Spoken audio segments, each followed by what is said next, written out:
I hope you had a blessed day, my dear sisters out there. Welcome to our channel, and if you've seen me for the first time, I am Atim, and this channel's name is Faith Talks with Atim.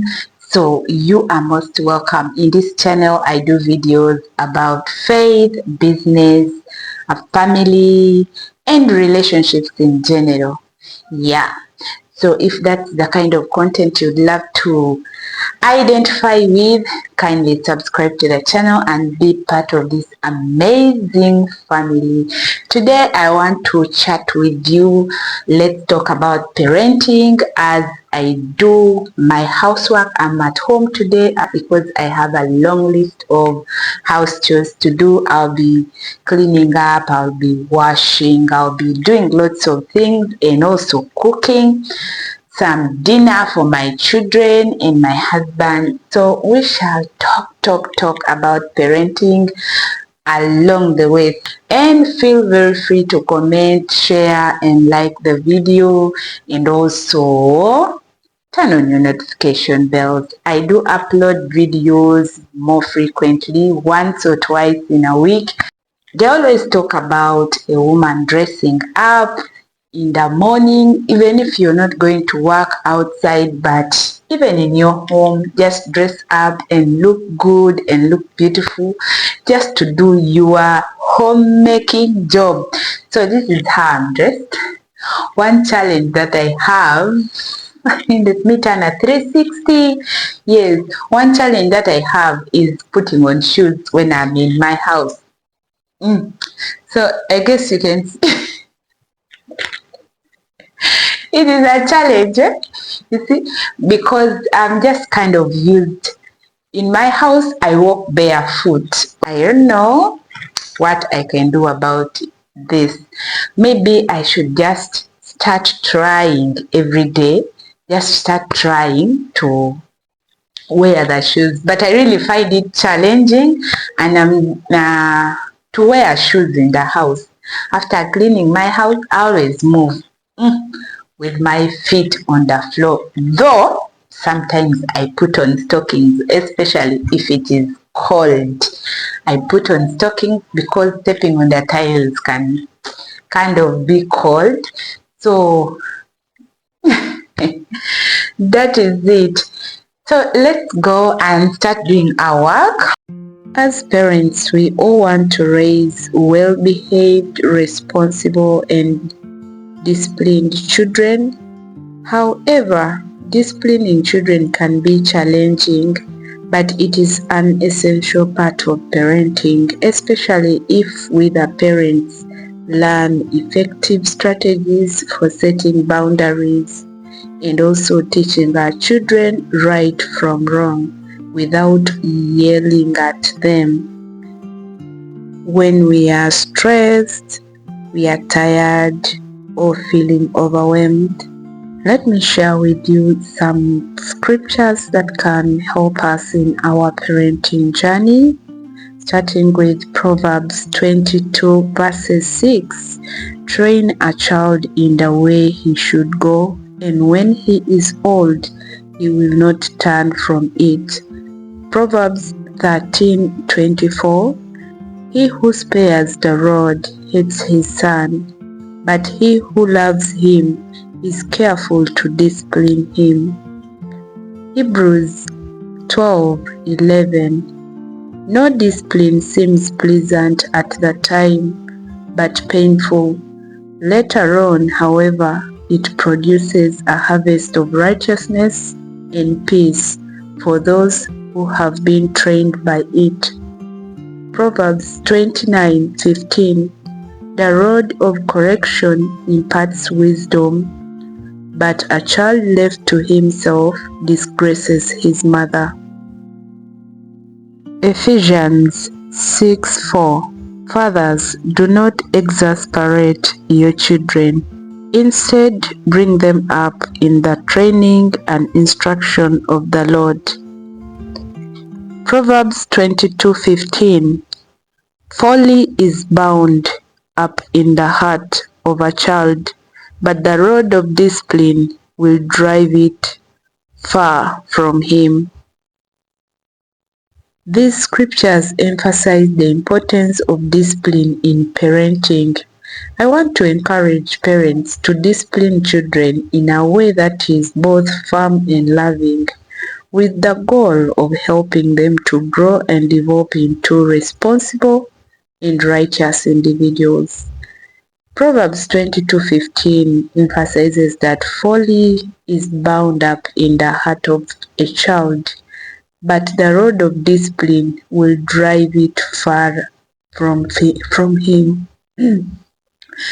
So we see that foolishness is in children. Children are bound to do things that are funny, that are really not worth it, just because that is their nature. It is a sign that they need to be groomed, they need to be taught, they're in the stage of learning. That is why they are prone to foolishness, which can be understood as a lack of wisdom or moral insight. The words that we speak to these children, the way they see us conduct ourselves as adults, in one way or another, we are planting a seed in the minds of these children, a seed that will guide them. And tomorrow when they become adults, they will behave in a manner that makes us proud of them. That is, if we planted the right words, if we taught them the right discipline. There is a tendency always, because maybe we are tired and stressed up with the day's work, just yelling at children. Yelling alone cannot help them to become better individuals. So we need a better approach. We need to use a loving tone to correct our children. A loving but also a firm tone, and always stand by our word. If we correct a child over certain behavior, do not compromise and become again too permissive with the child. The child will not learn. Yeah. So we also see that discipline is a crucial tool for guiding children towards wisdom and away from harmful behavior. So if we don't discipline them, they will not get the wisdom to avoid harmful behaviors. They will not see the real impact of these harmful behaviors in their lives.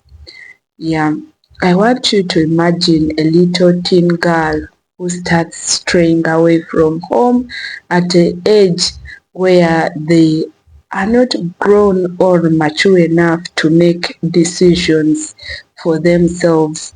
And because out of the teenagehood challenges, yeah, the hormonal flares, so this little girl or boy starts misbehaving and runs away from home.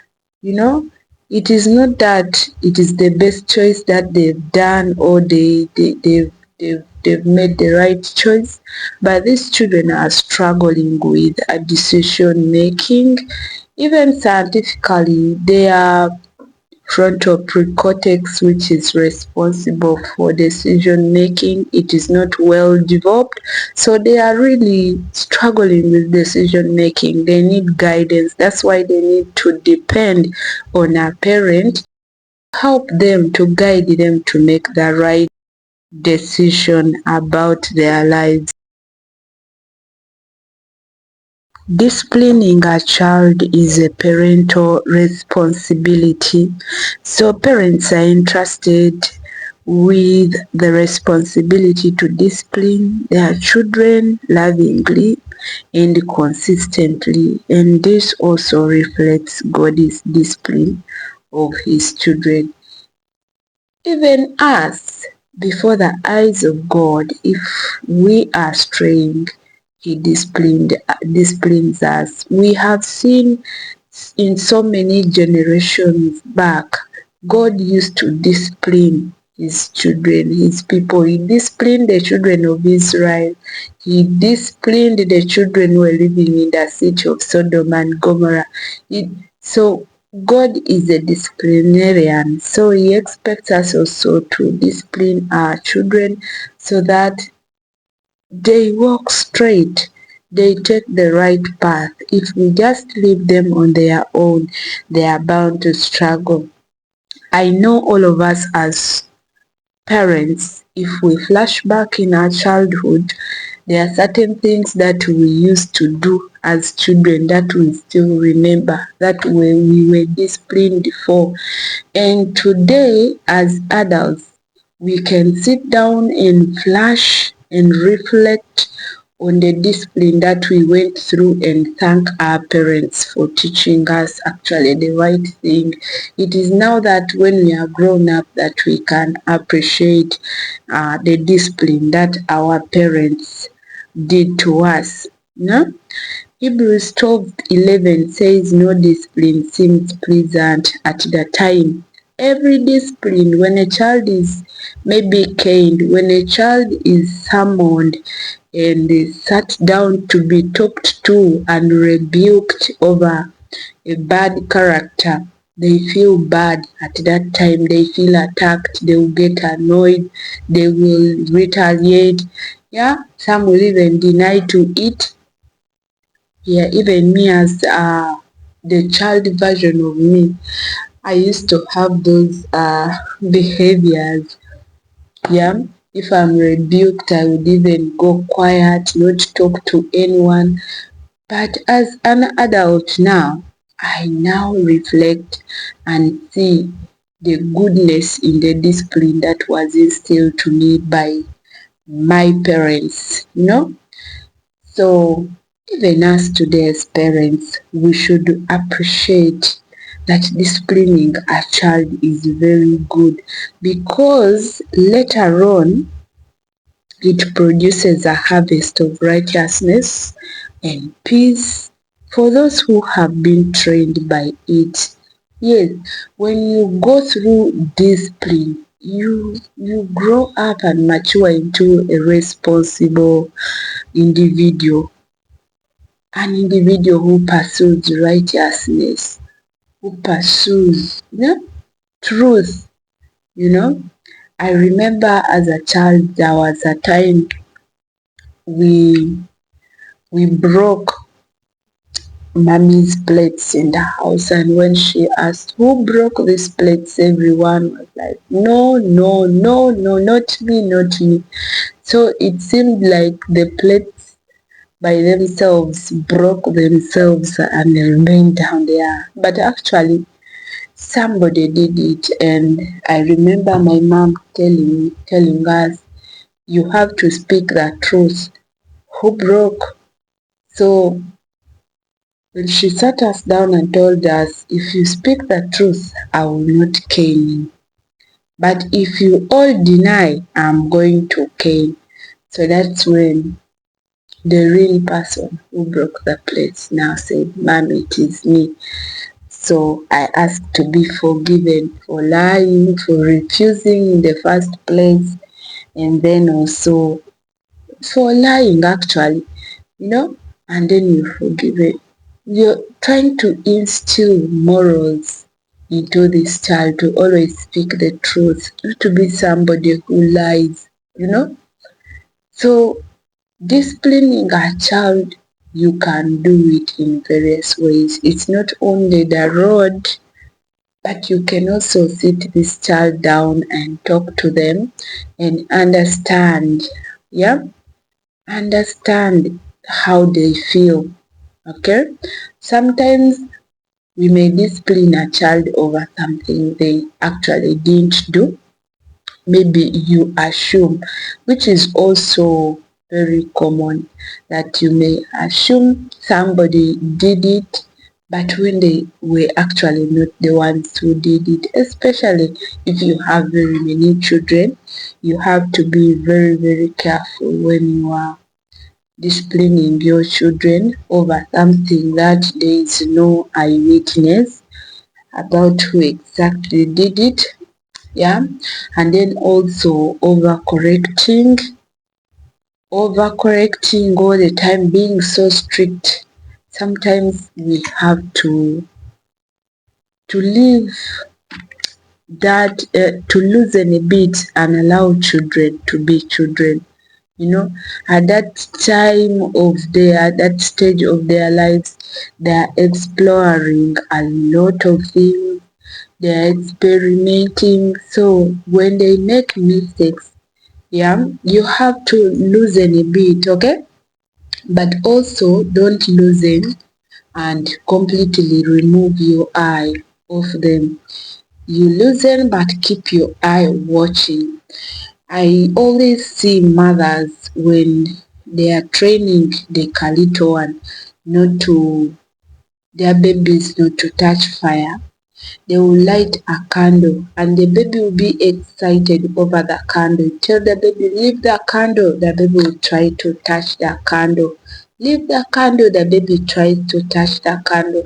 So what the mother does is to allow the baby to take the hand and touch the candle. And when they touch the light and it somehow burns the hands, they will get scared of it. They will not touch it again. They will now know that this thing will harm me if I touch it. But every time the mother tries to refuse them before they actually touch it, they will try to fight to touch it. So sometimes we have to keep our eyes on watch of our children, but allow them to have the experience of that thing that they are fighting so much to touch. Yeah, but keep watch, and always when error occurs, leave room for repentance to take place, and also embrace your child.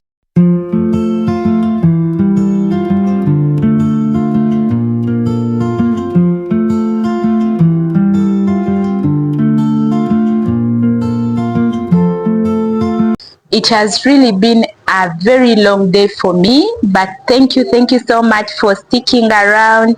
You can see the sun is setting down. All the day through I've been doing a lot of house chores, from washing to cleaning the house to cooking to cleaning the compound. It has been a lot, but thank you so much. I hope in today's talk we have learned something. We have learned that disciplining our children is part of guiding them to grow into responsible adults. So I hope you enjoyed this video. If you haven't yet subscribed for more content. Thank you so much.